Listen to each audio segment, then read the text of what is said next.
আমরা তো তোমাকে তো একটা নির্দিষ্ট টাইম দিচ্ছি, এই টাইমের মধ্যেই তোমাকে কমপ্লিট করে দেবো। কি করে হবে? তুমি 1 মাস কন্ট্রাক্ট নিয়েছো, তো আর তো 10 দিন বাকি, তোমার তো এখন ঘরের এই উঠেনে, 10 দিন ছাদ ঝাড়াই তো হলো নি। শোনো, 10 দিন তো লেবার বাড়ি দেবো, 8 দিনের মধ্যে আমি কমপ্লিট দিয়ে দেবো। লেবার বাড়ি দেবো বলে তো টাকাটা বেশি লাগবে। তোমার সাথে কন্ট্যাক্ট হয়েছে যে এত টাকার উপর দেবো। তোমার দাদা বেচারে আমার উপর দায়িত্ব দিয়েছে, মাছ ধরার কাজ করে, সে প্রত্যেক দিন এসে বলে কতটুকু কাজ হলো, কিন্তু এগোই না, ঘর যা ছিল তাই আছে, বাড়েও নেই, কিছু হয়নি।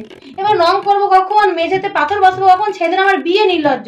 মেয়ের বাড়ি পৌঁছলো, ফোন করে দিদি খাট তৈরি পাঠাবো, দিদি আলমারি তৈরি পাঠাবো, কোন ঘরে রাখবো? আবার দে, তুমি বলে দাও 8 দিন পরে পাঠাবে। 10 দিন টাইম আছে তো, হ্যাঁ। আমরা 8 দিনের মধ্যে ঘর কমপ্লিট দিয়ে দেবো। 9 দিনের দিন খাট আলমারি সব চলে আসবে। আরে আমরা প্রচুর লোক বাড়ি দেবো, 20-25টা করে লোক বাড়ি দেবো। লোক বাড়ি- আরে বাবা, রাতে দিনে সব সময় কাজ করবো আমরা। কেন তুমি দাদা, তুমি তুমি শুধু চা বিস্কুটটা যখন রাখবো ওইটা রাখলেই চলবে। না, চা বিস্কুট তোমরা যখন চাইছো আমি তখনই দিচ্ছি। আমার কিন্তু টিফিন চাইছো টিফিন দিচ্ছি, বিড়ি চাইছো বিড়ি দিচ্ছি। তবুও তোমরা 24 ঘন্টা যদি বসে বসে ফোনে গান চালিয়ে হিন্দি আগেকার দিনের গান শুনো, কি করে হবে?